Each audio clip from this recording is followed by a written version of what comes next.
He's always wants to know what I'm doing and always sort of encouraging me to think outside the box and push boundaries. He's like a kind of mentor. Tom hadn't done that for me and hadn't given me that confidence in the workplace. I wouldn't now be doing what I do. I wouldn't have done what I've done for the last 20 years. It's the combination of being with other people and really laughing, the kind of buzz of the cold water, the lovely liberating feeling of being outdoors and in water as well. It's the combination of all of that. In my mid-20s, I bought a 1978 Alfa Romeo Spider, as in the car, which is black, soft top, bit like driving a go-kart. It's gorgeous.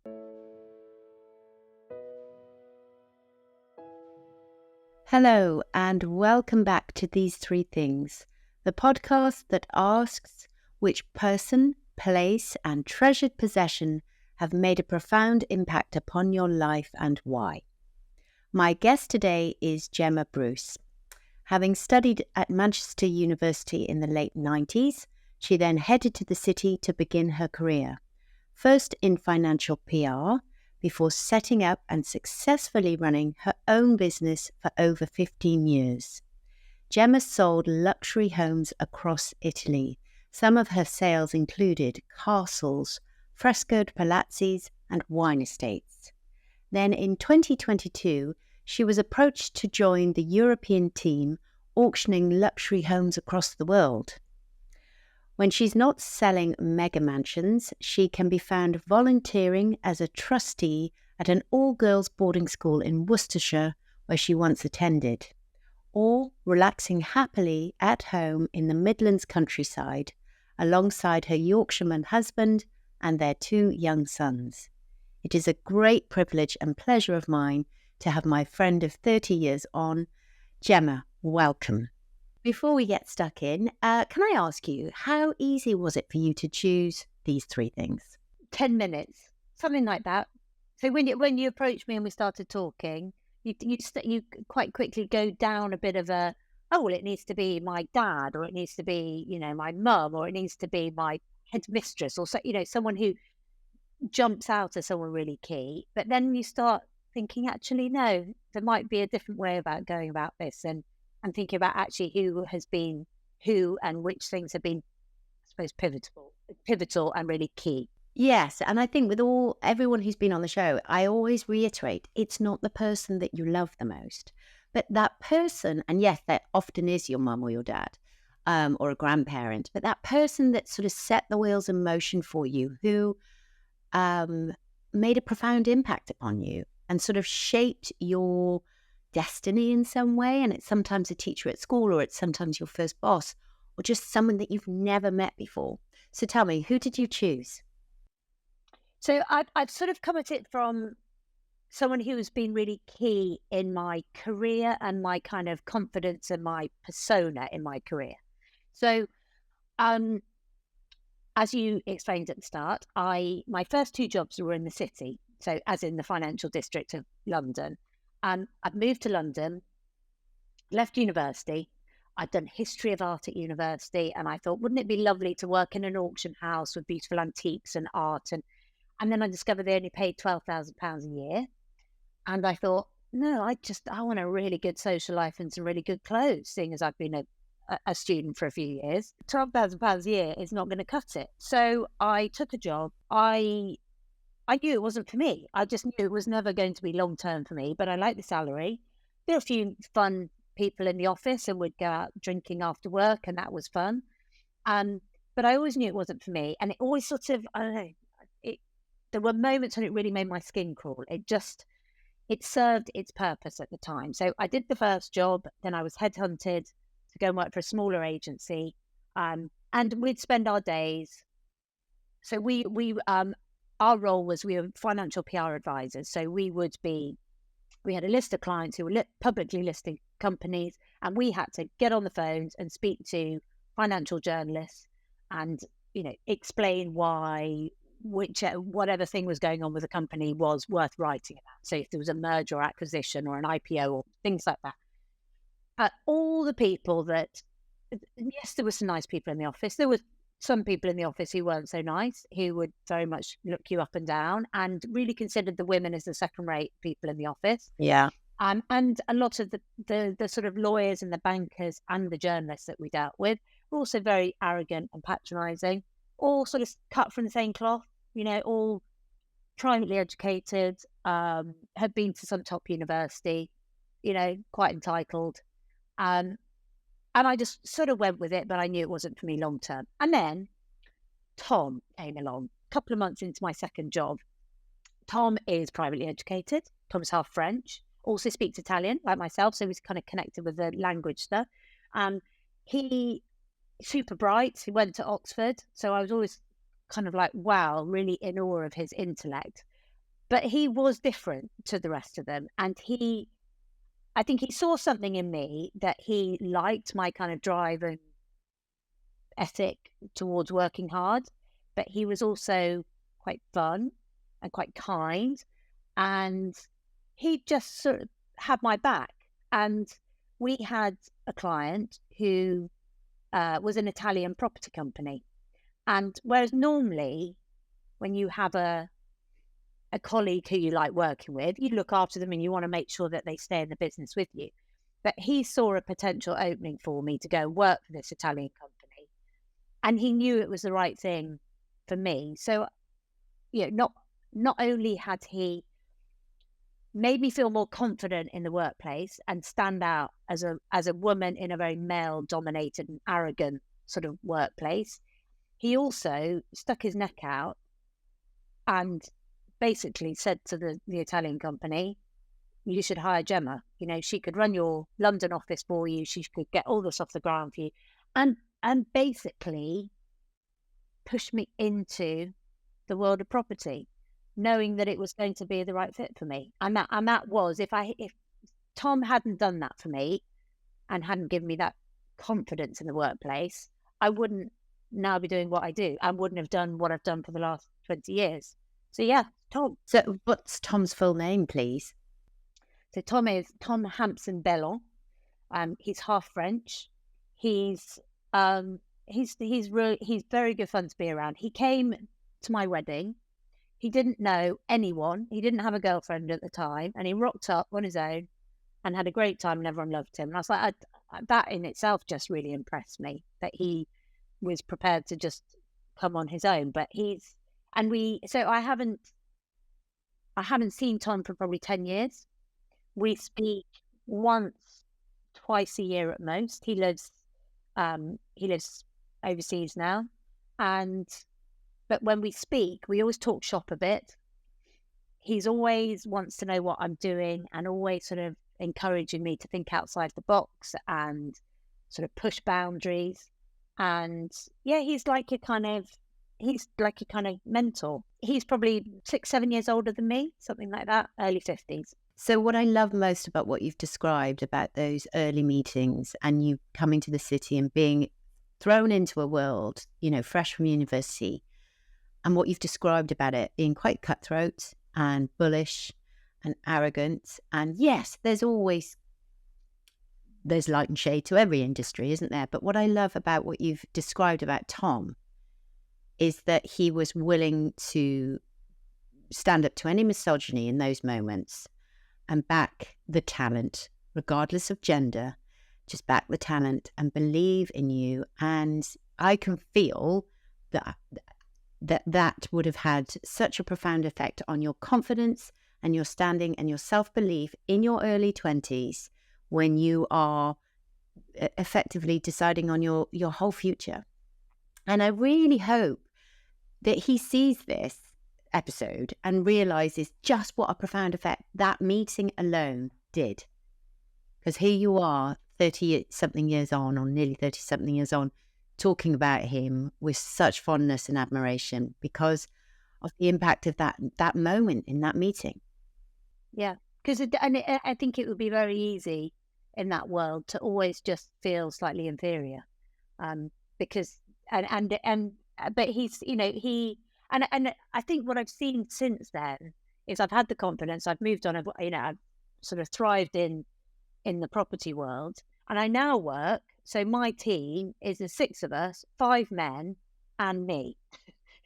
And I feel I'm totally respected, I'm supported, and and and I think it could have been very easy to just stay in the city, keep earning a nice salary, but always just feeling uncomfortable and not particularly respected and a important person on the team. Whereas now I'm, on the same level as all my male colleagues. So what's changed? Do you think just culturally things have changed? Do you think time has moved, conversations have moved that on so that we are fighting for that equality every day, you and I, and so many other of our colleagues. But what do you feel has changed between then and now? I think if you were still in an office in the city, I think there'd still be, you may well feel the same as I did 25 years ago. But I think, but I think I'm in a world, I think it's partly my confidence now. So I'm confident in the workplace and in what I'm doing. I think I'm also in a line of work that's the right fit with me and my skill set. And I think, but there definitely has been change. Men now do really appreciate women in the workplace and respect women and see that they bring a sensitivity and an understanding and an integrity that men don't always have. Exactly. And, with your experience and your age, that confidence is instilled more and more and more. But had it not been for Tom in that moment, what I'm hearing from you is that maybe you wouldn't be sitting where you are now and feeling the benefit of that self-belief and self-worth, from your hard effort alone. But he saw it in you young and was absolutely championing your success right there and then. Here's to you, Tom Hampson-Bellon. Okay, that's lovely. I'd love to hear your place now, Gems. Where have you chosen? Where is that sacred place in your world that you always return to? So I've got a bit off piste. Go on. It's not a place in, as in the name of a village or a house or a corner of my house or something like that. It's an element. Oh, right. So it's in water. In any body of water, be it a bath or a cold pod or a river, any specific body of water that we love? So I like a bath, but a bath is a bath. It doesn't, some people some people have all the candles and, bath bombs and stuff. That doesn't do that much for me. I don't spend hours in the bath. However, I love to swim. Yeah. So I think swimming is, it's my sort of go-to exercise. So I will a few times a week go to the local pool, swim 50 lengths, and that's the exercise that makes me feel good. And I think does my body good. And I like the thought that that is a good sport to do into old age when, those who've been running a lot are going to be saying, oh, my knees are packed up. And I think swimming, I'll be able to do that for a long time. I think I'm quite a good swimmer, which helps as well. But there's something about being in the water that kind of frees my mind. So that's why I think I go to it to exercise, but also for just general relaxation. Yeah, I know actually that you've jumped on the cold water swimming, but you've been doing it for some years. Tell me a little bit about where you swim. So I'll swim anywhere and everywhere. I'd like to say publicly I was doing this pre-COVID. I'm not just one of the COVID cliches that went, I'm going to do cold water swimming and jump in rivers and lakes. I did quite a lot of it in COVID, and I had a group of girlfriends that would meet up and do that. But I was doing it long before. It's always been, if I'm by the sea or by a lake, that's just, I want to get in the water. I think I've got more and more confident over the last few years getting in really cold water. And I'm also, so I've got a lovely wetsuit and booties and gloves and all that stuff, which means you can stay in a bit longer. But I do also like the proper cold water fix, and I've got one of those little pod things in my garden that I go and like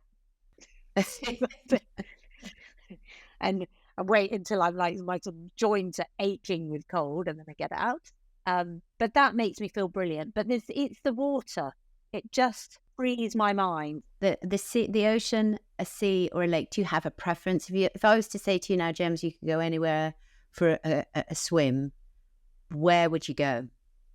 probably the sea, like, but not, not a sort of tropical beach, like nice, clean sea, somewhere picturesque. So we were on holiday in Japan earlier this year, and my husband gets it now. He knows that, whenever there's somewhere that might be swimmable, we have to sort of weave that in. So I went and got in the sea, and just this like little quiet Japanese fishing village. And Japanese people are so polite and nice. They wouldn't put, in England, they'd be like, what is she doing? But they you could see they're sort of shuffling along, a little strange. It's February and there's someone getting in the sea. Have you ever been caught, say, in a river where you really are just going downstream with not a hope in hell?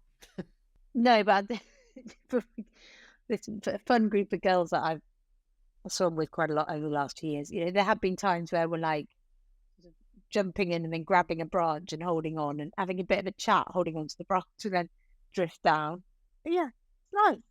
Yeah, it's a combination of, particularly when you do it with other people, being with other people and really laughing, the kind of buzz of the cold water, the lovely liberating feeling of being outdoors and in water as well. It's a combination of all of that. And it's not, I'm not someone that sort of has mental health battles at all, and I'm really lucky. But I think one thing that really does keep my head good is swimming, and it's also, I think you can get kind of AirPod-y things that you wear to swim in, but I don't, and I never would do, because actually it's a really good time to just kind of think. I often get some of my best ideas then, but also you just get things in order. So I'm afraid my places could be anywhere, but it's water. I think it's absolutely brilliant. It's just reminded me of that wonderful holiday we had about 10 years ago off the Scottish coast on the island of Barra, where there was not much at all. And we had that sweet cottage, and you and I would go in for a sunset dip around 6 o'clock, and it was fresh. But we would scream our way in, swim our way round, come on out, have a nice gin and tonic. They were pretty good days, weren't they? But yeah, I'm with you. I know you're far more dedicated to the cold pod than I am. But I think the benefits are just, they speak for themselves, don't they? Amazing. Okay, so let's talk now about the treasured possession that if you were stripped of all your items, what one would you most like to keep hold of? It's not a practical one in the slightest. So in my mid-20s, and I can tell you the story of when I bought it, I bought a 1978 Alfa Romeo Spider, as in the car, which is black, soft top, bit like driving a go-kart. It's super sexy. Like, does it, everything that Italian design should be, it is. It's gorgeous. And so I bought him. I will explain why it's a him. I think I was probably a year and a half after university, just started earning money, thinking I was a bit clever because I earned money. At the time, I think I probably thought I was earning loads of money. It wasn't loads of money. It was enough money to be having a nice time in London. And I got all the kind of letters in the post and stuff from university saying, oh, you can now get a graduate loan. And I was like, oh, I can get a graduate loan. And everyone said it's the best loan you'll ever get, lowest rate of interest. So I was like, so I'm going to buy a car with it. I just hadn't really thought that you're not really buying it. You're taking a loan to buy a car. But I was like, I kind of need a car. I didn't need a car. I lived in London. You don't need a car in London. But I sort of had it in my head I needed a car. So I'd go on the Auto Trader and I put in a maximum. I was like, I think I'll go to £5,000. Put in £5,000 at the maximum. And then you start selecting colours and whatever. And then one of the drop downs was soft top or cabriolet. Like, well, you never know. That could be fun. Next thing I know, I'm looking at this Alfa Romeo Spider. I think it's worth going to have a look at. And I go and look at it.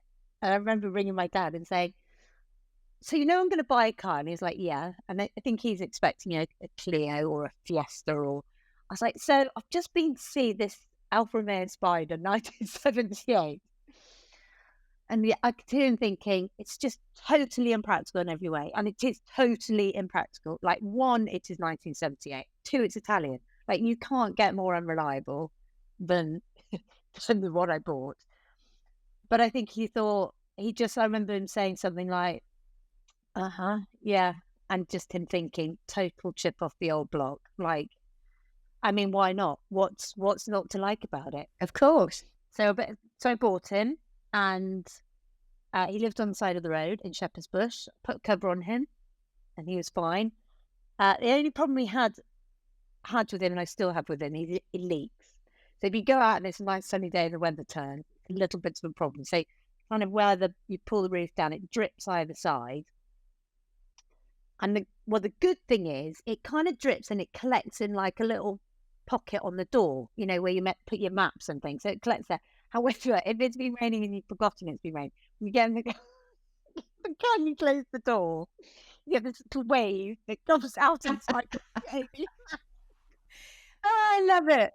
And I remember doing a trip to northern France. We went over on the ferry and bought some wine and ate some fish, and then and we hadn't expected the rain, and it just dripped all the way home. We were soaking, but it had lots of fun. And he was at the time I was single, and he was just my surrogate boyfriend. Yeah, right. And I called him Beppe di Marco. He's called Beppe. So at the time, I'm not an EastEnders fan. I must have been watching a bit of EastEnders. Those of you who watched EastEnders in the early noughties will remember there was a family called the Di Marco family. I do. And there was a guy, I don't even know what the actor's called. One of the actors was Beppe di Marco, who was a rather dishy Italian guy. Yes. Yeah. And so I was like, this is Beppe di Marco. He's Beppe, my car. He's a hot Italian and he lives in London. So I ran my car with the roof down, blasting out like Al Green or whatever, having a brilliant like girls' weekends away, all sorts. Amazing. And shall I tell you about when I met Beppe di Marco? 100%. So hold on a sec. So Beppe, the car, was in Shepherd's Bush with you. Okay. Yeah. What we're talking sort of 2000, 2001. Is that right? I reckon it was 2002, maybe 2003. Yeah. Right. So you then went on to meet Beppe? It was a Saturday morning or a Sunday morning, a bit hungover. And as you do in London, you go out for brunch. So I get in the car with a friend, I think maybe Mary, and we drive down the road to Chiswick to a nice little cafe there. And I'm sitting in the cafe with Beppe pulled up on the curb outside, go in, have my fried eggs or whatever. And I look over, and the actor, who I can't remember his name, who played Beppe di Marco, was sitting on the table behind me. I was like, I can't let this opportunity pass. So I go over to him, and I say, there's a really nice Alfa Romeo Spider parked on the curb outside, and I've called it after you. And so he looks at me thinking, who is this? I've sort of got that extra bit of confidence because I'm a bit hungover. And he sort of gives me a bit of a blank look as if saying, I'm always pestered for autographs and whatever. And so he's like, and then as I'm leaving, he's also leaving. And he sees me in the car. And then I think he's like, okay, that's kind of funny. You know, it's a pretty nice car. And that's quite funny. There's someone driving around a pretty nice car who's named her car after me. Beppe di Marco. Yeah. I love that. I mean, what are the chances as well that it was meant to happen? So he didn't actually come up and then sort of say, oh, I see what you've done there. So, no, he gave me a smile and a nice nod, whereas I'd sort of irritated him slightly in the cafe. So, but yeah, he was my surrogate boyfriend all through my 20s. My car, best purchase. Love it. And where's Sexy Spider now? Where's Beppe? Is he gone? He's needing a little work doing. I've still got him. Yeah, and the nice thing is he's going up in value all the time. So you know he is unreliable. I will have him on the road this summer. But yeah, it's going up in value. It's still really beautiful.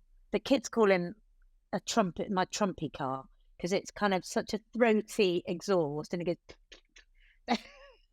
I'm glad to know that you still got Beppe. Oh, well, Gems, that's been amazing. So to Tom, wherever you are, where does Tom live these days? Do you know? In Gibraltar. In Gibraltar. Okay. Is he still working in financial PR? Is that still his world? No. Actually, he's a bit like me. He's more sort of property investing, and so he's in the property world. Yeah. Well, to Tom and to your love for outdoor swimming or swimming in general, especially cold water swimming, and to Beppe, your 1978 Alfa Romeo Spider. It's been such a privilege. I've loved chatting to you. Thank you so much for being a guest. I hope you've enjoyed it. Loved it. Absolutely. And it's nice because it's taken me back to my 20s that I love. And there we have it. A huge thank you to our guest this week, and also to you, our listener. I am so very grateful for the time that you take to tune in and listen each week. So, if you have enjoyed this podcast and would like to hear more episodes, then please press subscribe or follow now. Until next week, take care. Goodbye.